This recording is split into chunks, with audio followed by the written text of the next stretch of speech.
નમસ્કાર મિત્રો, વિડીયોમાં તમારું સ્વાગત છે। જી હા મિત્રો, અત્યારે હાલના મોટા અને મહત્વના સમાચાર સામે આવી રહ્યા છે। તો મિત્રો, સમાચારમાં વાત કરીએ તો રંગોના પર્વ હોળી અને ધૂળેટી નિમિત્તે જ્યારે સમગ્ર રાજ્ય ઉત્સાહમાં હતું, ત્યારે અમરેલી જિલ્લા માટે આ તહેવાર કાળોતરો સાબિત થયો છે।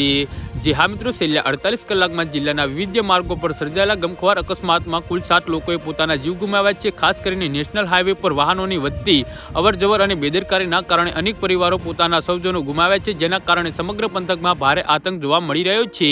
સૌથી વધુ જાનહાનિ ભાવનગર સોમનાથ નેશનલ હાઈવે પર નોંધાઈ છે। મોડી રાત્રે સર્જાયેલા એક ભયાનક અકસ્માતમાં એક ટ્રક અને એક બાઇક વચ્ચે જોરદાર ટક્કર થઈ હતી। આ અકસ્માત એટલો ગમખ્વાર હતો કે બાઇક પર સવાર 2 વ્યક્તિઓના ઘટના સ્થળે જ કમકમાટી ભર્યા મોત નીપજ્યા હતા। આ ઘટના પગલે હાઈવે પર ટ્રાફિક જામના દ્રશ્યો સર્જાયા હતા અને સ્થાનિક પોલીસ દોડી આવીને તપાસ હાથ ધરી હતી।